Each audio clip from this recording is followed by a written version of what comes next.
Ini biar dicatat baik-baik. Iya. Apa yang menyebabkan asam lambung naik? Nah, ini. Ya, 3 hal yang perhatikan. 3 hal. Anda punya catatan, Anda punya kertas, tulis. 1, makanan yang menyebabkan asam lambung naik.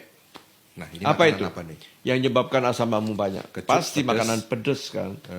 Makanan pedas itu bikin asam lambung meluap-luap.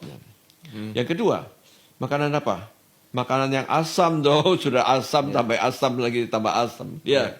Jadi makanan pedas itu sebetulnya termasuk merica-merica, termasuk bumbu-bumbu masak yang iritasi. Memang menyebabkan enak kepingin makan. Apalagi kalau kasih sambal kan, Waduh. makanan tidak enak jadi enak, jadi Betul, cepat betul. makan. Jadi akhirnya berlebihan kita makan.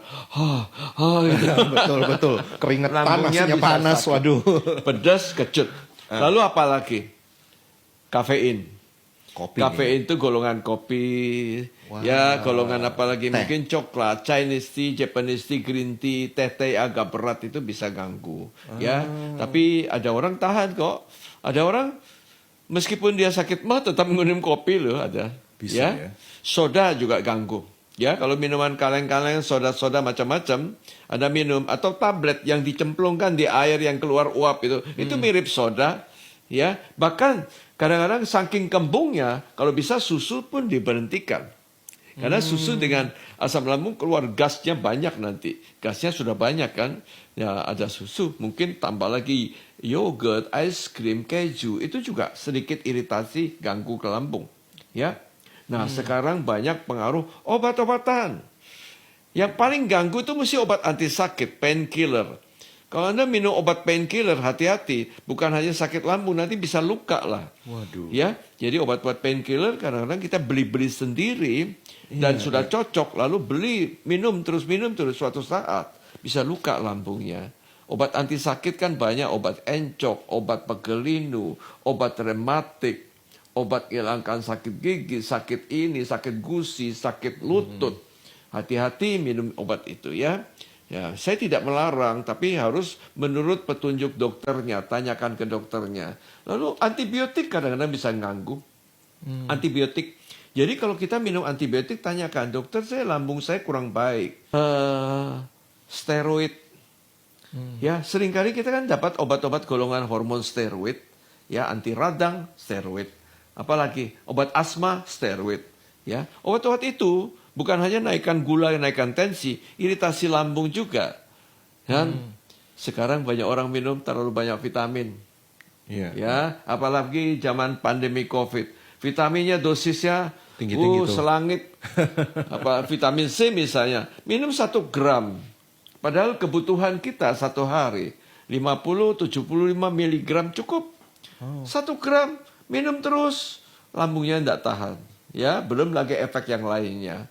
Ya, nanti vitamin ini, nanti tambah ini, akhirnya lambung kita tidak kuat nahan segitu banyak yang masuk, ya kewalahan dia.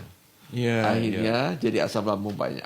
Ya, Baik. reaksi tubuh kan mengeluarkan asam lambung supaya bisa menahan, supaya cepat dihancurkan gitu. Nah, itu golongan pertama loh, baru makanan. Iya. Yang kedua, cara makan. Orang kita ini makannya kecepatan. Main lek. Jadi makan saya bilang kunyah yang baik. Apalagi kalau makan sayur, makan yang ada seratnya, kunyah 20 kali, 30 kali. Percaya kalau kita kunyah yang lama, itu apa yang terjadi? Banyak asam, air liur keluar. Ya, jadi di dalam rongga mulut kita air liur itu enzim pencernaan loh. Itu membantu pencernaan kita sehingga sampai lambung tidak banyak beban kerja lagi. Kunyah yang lama. Dan makan teratur jamnya. Jangan pagi bangun tidak sarapan. Sampai jam 3 sore baru mulai makan. Lambung bisa sakit kan? Ya, pagi sarapan. Makan teratur jamnya, kunyah baik-baik. Habis makan jangan langsung tidur. Duduk-duduk dulu lah. Supaya makanan turun. Ya, jangan langsung tidur. Kalau tidur langsung satu sisi lagi tidur. Nah, itu terjadi iritasi lagi. Ya. Nah, itu cara makan. Kunyah baik-baik, jam teratur. Yang ketiga, paling penting apa? Pikiran. Kenapa sampai pikiran gini? Ya, begitu Anda stres, takut, khawatir, galau, cemas, apapun yang menyebabkan pikiran Anda kacau balau. Apa yang terjadi? Stres hormon keluarkan. Stres hormon itu adrenalin, kortisol, segala. Itu memicu asam lambung. Jadi tiap kali kita takut semacam khawatir segala, kuduk. Emosi aja, dengarkan ya. Kalau kita lagi marah gitu ya, kepingin marah, lalu tiba-tiba menjadi begini. Kan mulai marah kan? Nah, kenapa kok diam-diam bisa gini? Gasnya kan banyak, jadi napasnya begini. Ya. Tersengal-sengal gitu ya, napasnya keluar ya. Iya, jadi waktu emosi itu ingat tuh. Lalu tiba-tiba, ininya perih, asam lambungnya banyak. Ya.